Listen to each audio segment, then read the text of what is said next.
Bonjour à tous, ma petite vidéo du jeudi, on reprend le jeudi, suite à celle du mardi sur le problème avec les tomates. N'hésitez pas à aller la voir si vous ne l'avez pas déjà vue, c'est un sujet quand même assez important en ce moment. Bon, aujourd'hui on va aborder des thèmes un peu plus festifs et plus rigolos, on va parler de fête des mères. Voilà, fête des mères, c'est beaucoup de fleurs coupées, de plantes d'intérieur.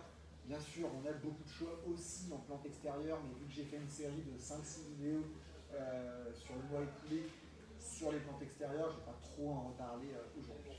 Voilà. Et puis ça fait longtemps qu'on n'a pas fait une vidéo dans le magasin à l'intérieur. Donc voilà, c'est l'occasion. Bon, la plante la plus vendue pour la fête des mères, à tort ou à raison, c'est l'orchidée. Plutôt à raison selon moi, hein, parce qu'en termes de durée de vie, on est sur la plante qui prend le plus longtemps en plante d'intérieur. Donc en fait, après, il y a plein de déclinaisons. Je pense que c'est limite quand même.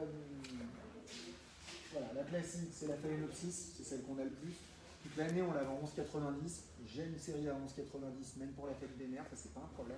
Et après, il y a des formes spéciales, forme de cœur, petites fleurs, petits cache-pots, espalier, enfin voilà, il y a énormément, je vous remontrerai, j'ai encore une autre table un peu plus loin là-bas. Voilà, on pourra regarder ça. J'ai aussi des variétés d'orchidées spéciales, on va dire. Le sabot de Vénus, c'est une variété vraiment peu connue. Donc il y a une fleur très très particulière. Bon, son gros défaut, c'est qu'elle est relativement chère par rapport à une orchidée et qu'il n'y a pas énormément de fleurs et qu'elle est plus difficile à faire fleurir. Par contre, c'est super original. Une autre, c'est celle-là, on l'appelle l'orchidée vanille. Alors bon, en vidéo, je vais avoir du mal à vous le faire sentir, mais ça sent hyper fortement la vanille.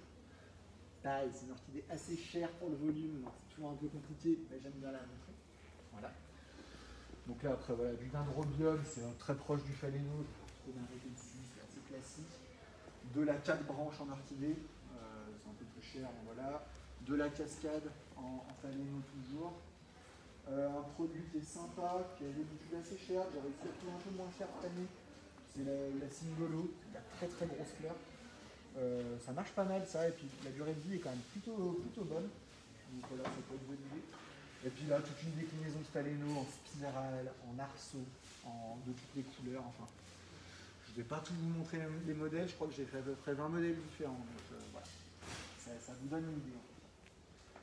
Après, ça c'était du fleuri. On a beaucoup d'anthurium, je ne vais pas montrer, c'est très classico-classique, je n'arrive jamais trop sur classico-classique. Mais ça fonctionne toujours bien. Pas mal de plantes vertes, les plantes vertes en feuillage coloré et tout. C'est peut-être moins fête des mères entre guillemets, mais c'est quand même des choses qui peuvent bien fonctionner. Voilà.